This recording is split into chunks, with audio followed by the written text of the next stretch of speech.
Mistakes students commit while applying for a law internship. So recently, we received so many applications from law students for internship with Loggery, right? Now, I noticed that there were these some common mistakes that most of you were committing, right? If we received 150 applications, then 145 students, yes, 145 students had committed one of these mistakes or all of these mistakes altogether. So today we're going to discuss the mistakes, and also I'm going to give you some solutions. If you think that you're not getting internship because you're not from a top-notch law college or institute, you're wrong. I think you're not getting an internship because you are committing one of these mistakes or all of them together. So today we're going to discuss them. I hope you improve on these mistakes and then apply for internship. Let's get into this video quickly. And yeah guys, welcome to Loggery. I hope you're subscribed to Loggery's YouTube channel and hit that bell notification so that you do not miss any of our videos. And I hope you're following us on Instagram. We're there by the name at I am Loggery. We do pretty motivational stuff out there if you want to stay happy, if you want to stay motivated, and if you want to stay connected a little more with Loggery, then do follow us on Instagram. Not writing a proper email. Not writing a proper email. You know, I received emails wherein there was no subject, or the subject had a grammatical mistake, or the subject was such that I was not able to understand what the person or the student is trying to say. So guys, you know what I felt, that तुम एहसान कर रहे हो मेरे ऊपर, or you are doing this out of compulsion because your law school has told you that you need to get a certificate, and that's why you are doing like this. This is the impression that you are giving. I mean, you are sending an email without a subject, or a subject that is not even relevant, and then you expect that the person should allow you in. You know, when you work with an organization, if you want a good experience, the person would be giving time to you, right? And if you are not interested in the internship, why would the person be interested in you? And all of these things give an impression that you are not interested, right? मुझे ऐसा लग रहा था जिन्होंने introduce नहीं किया था अपने आप को, that तुम्हें पता नहीं है मैं कौन हूँ, मैं इंटर्नशिप अप्लाई कर रहा हूँ, वही बहुत बड़ी बात है. Now you want me to, I wrote a CV first, and now you want me to introduce myself. I won't do that. Open my CV and see.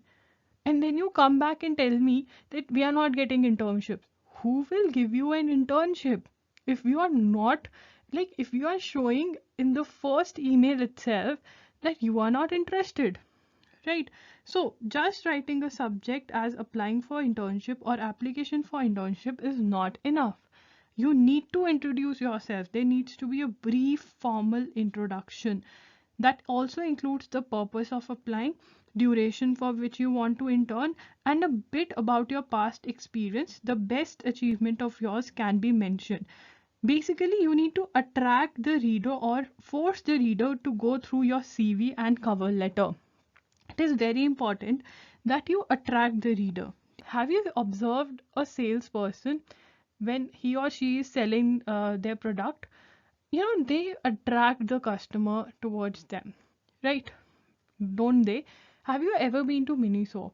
Like, Miniso is a store, it is a Japanese store wherein you get these little things and you get so attracted towards them that in the showroom you buy them, and when you are back home you realize that you don't need that thing. Yes, that's what happens. Right now, here you are the product, and you need to convince the person that you're worth the position that you're applying for. Right, so you need to attract the reader. So here you need to mention your achievements. Okay, fine, I have done this, and for that you need to research about the organization. You need to research about the organization. You know, I received an email which said that Loggery is so famous that I know you have won one of the best cases in the world. I was so amazed. Really, Loggery has won cases in the world? We are not into that. Loggery is not into that. So I was amazed. There was zero research. You should visit the website, or you should Google about it, or if they're having a LinkedIn profile, you should have a look at it. You should, you know, wherever the organization is active, you should try to cull out information. If you're applying for an internship with that organization, they should feel that they should not miss an opportunity to get the intern on board. Don't be cold or informal. guys, you are sending an email, chalo theek hai bhej dete hain wala types. I mean, you need to put in an effort. I don't know what is stopping you from putting in an effort. Why can't you put in an effort to write a proper email? And I'm not kidding. And then you come and say, अरे internship तो लगता ही नहीं है, मिल ही नहीं सकता. If you're not putting in an effort, why would someone like to have you as an intern? Because it is quite visible that even if we appoint you as an intern, you won't be working. You won't be working because you are there just for the certificate. You can write something like so, but please do not copy. I'm giving you an idea. You can pick up the lines and you can tweak it for yourself.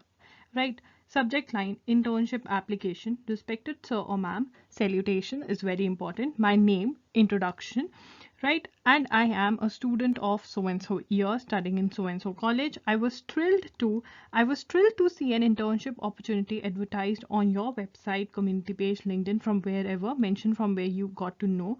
Mention why you are interested in the kind of work they are going to engage you in as an intern. If any prior experience, mention the same here or mention one of the biggest attractive achievements. Now, sometimes they have not mentioned what kind of work you'll be doing. So what you can do is you can go through their website, you can go through any social media page that they are active on and see the kind of work they are doing, and then sit back and think that how you can contribute, right? And then you can write it down that how you can contribute, what type of work they are doing. Show that you have researched about them, right? Why are you interested? What will you get by working? Now, you do not need to copy this. Instead, you need to fill this up. You need to answer these questions, right? I have attached my cover letter and resume here for your review. I believe my relevant skills and legal experience would be a good fit for this position, right? You can keep your first paragraph same and change the second paragraph like so. I would like to apply for the advertised post titled so and so. Please find attached my resume and cover letter. I believe my experience and skills in the legal field would put to good use in your organization. Please let me know if you have any questions or would like to know more about me. Regards, name, contact. Right? This is what you need to do. Writing an email like so is really important because this gives an impression that yeah, you are interested. Number one, you've researched about the organization, you know about the organization, and sometimes the person who has to appoint you or who has to select you is not able to make out that what work can you do for the organization. If you give the options, then it is going to be better for you because you might get selected. Number two, grammatical mistakes. Oh my god, there were so many in the CV as well as email. Solution, copy and paste your content on Grammarly.com. Guys, Grammarly.com is one of the best applications. This is not sponsored, but it is a free application that helps in correcting grammatical mistakes. Copy your content, check out the mistakes, correct them, and then send it. Again, very easy step that you guys are missing out. Third mistake that you guys commit is cold CV, zero inputs, no formatting. Oh my god, I've received such bad resumes. Like, I cannot share them with you, but no effort at all. Like, zero effort. If you cannot put in an effort in your CV, in building your CV, how can I expect that whatever work I'm going to give, you're going to complete it by putting in an effort into it? How can I expect that? Right? I mean, such bad CVs. And I've done a video on how to, make a CV. Most of you copied that. Like, even the objective is same. Same. The one that I talked about in that video. मतलब अपना दिमाग तो लगाया ही नहीं, मन ही नहीं करा. And then you say that no one is choosing me. You know what? I want to tell you one thing. I want to put it out there that mediocre students बहुत हैं. मतलब अगर आप थोड़ी सी एफर्ट डालोगे, there are a lot of students who are mediocre. If you put in a little effort at the top, there is very less competition. Just put in an effort. So lawyers and organizations know that it is compulsory for you to intern. We all know that it is compulsory for most of you to intern. We need to differentiate that you are here for working or you are here forcefully out of compulsion and you just need the certificate. It is very difficult to work with an intern who is there just for the certificate, because they won't be working, they won't be putting in an effort. And I've worked with such interns. Eventually when their days get over, you're like, okay, fine, take your certificate and leave. And I've also worked with interns, when they go, I feel, oh my god, they've worked so much. They not only learn, but they also take your burden for a while, and you miss them actually. But then there are interns who are not ready to work, they instead waste your time, and you're like, fine, you take the certificate and please leave, right? So the kind of CV and email you send proves the same. Yes, it proves the same, that out of compulsion you've sent this email. Out of compulsion, you're doing this internship, you're not here by will. Ask yourself this question: why are you applying for internships? Out of compulsion, to get a certificate, or to learn something? You want to learn something, or you are applying just because you have to get a certificate? Guys, if you have to get a certificate is the only reason you are applying for internship with any organization, then I'm sorry, you need to change your thinking. You need to sit with yourself and you need to tell yourself what is the importance of internships. You need to gain first hand knowledge. You need to get that experience, which is really important, which is going to help you in growing. Might be that right now you think that it is useless, but I'm going to tell you with experience that it is useful. It is really useful. So please don't apply out of compulsion. First, talk to yourself. Tell yourself that, okay, I'm going to apply in a positive manner. Number one. Number two, I'm going to apply because I want to learn, not because I need that certificate. Right? CV should be well structured. I've done a video. Please do not copy everything. I mean, even the type of mail that I have told you, please do not send the same body. Work on it. Every email should be different. It should stand out that you have put in an effort, right? CV should be well structured, format, font should be in place. I mean, I've received font kahin pe 11 hai, kahin pe 12, kahin pe 13, kahin pe you've not formatted, the words are going here and there. Why? And please convert your CV into PDF. Convert into PDF and have a look. If you were the one who had to choose someone, will you choose this person? Are your standards that low? I'm sorry I'm using these words. But yeah, I mean, you're not ready to put in an effort. You're not ready. I'm sorry to say that. Please, no grammatical mistakes. Applying for the position of legal content writer, and there's so many mistakes in your CV, and then you expect that the person should, just select you, give you work, and let you work.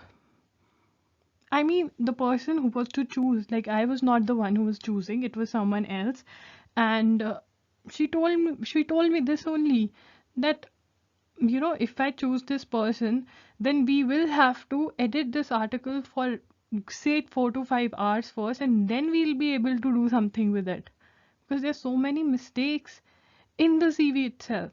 Fourth mistake is your skills, your strengths not included or talked about in the CV. I study in this college. I can use MS Office. I can do this, and that's it. That's it. Purpose? I want to become a lawyer. You know what is the meaning of purpose? That why you want to work with this organization? Okay, fine, you want to become a lawyer. How can this organization with whom you are applying can help you achieve your goals? And if you don't know how to write a purpose, cross it out. You don't need to. But I mean, what work can you do? Can you please tell that? Either in your email or put it out there in your CV in some way, right?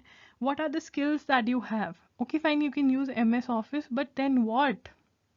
I think every one of us knows how to use MS Office, how to use Word, how to use Excel. How can you help? Give options. ये कर सकता हूँ मैं, ये कर सकता हूँ, ये कर सकता हूँ, बोलो मुझे क्या करना है. पता है आप what are you saying? मैं कुछ नहीं करूँगा, मुझे सिर्फ सर्टिफिकेट दे दो. These vibes I get when I open your CV, when I open that email. Search about the organization.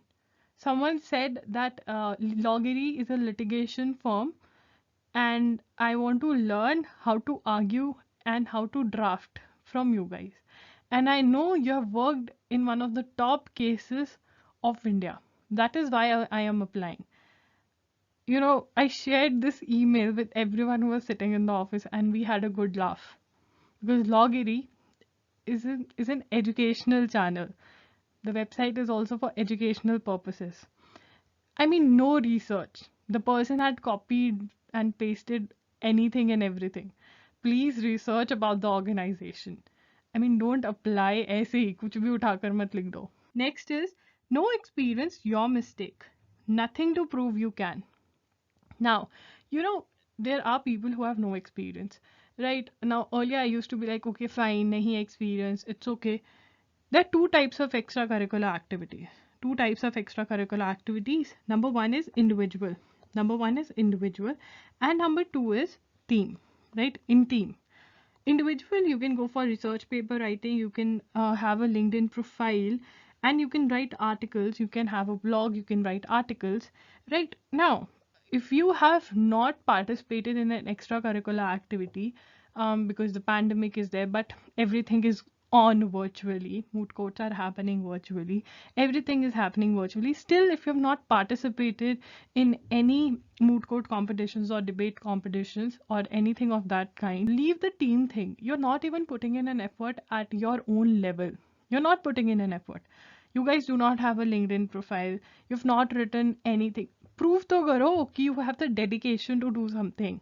I am doing it at my own level. If I can do this, I can work for you also. Why can't you? Tell me, why can't you? I mean, what is the reason you're not doing it? You know it. Are you that lazy? I mean, I want to ask you this. Why are you not participating in extracurricular activities? I mean, if you are watching, Logiri's video for the first time and you got to know now that, okay, I have to participate in extracurricular activities, start now. It's never too late, even if you are in your last year. But please start. These are the things that are going to help you in growing in the legal field. It is your mistake. You need to realize that. And after realizing that it is your mistake, you don't need to sit and crib. Instead, you need to work and you need to show that yes, I can. You need to prove that you are worth it, which you are not. Which you are not. So, guys, that's it from my side today. But please watch the videos wherein I've talked about that how you should apply for internships. I've done around 6 videos that talk about internships itself. I've also talked about that how you should plan your internships, which is a really good video. It is not because I have done it, but it is going to help you a lot. Please watch all of those videos and put in an effort to grow. My humble request, guys, it is very important. If you want to get settled easily in your life, you need to keep on putting efforts to grow. And it is an ongoing process. It is a journey. It is not it is not the end goal. If you want to grow in your life, think that life is a journey. There is never an end to your goals. You achieve one and then you have next, then you have next, then you have next. That's how life is.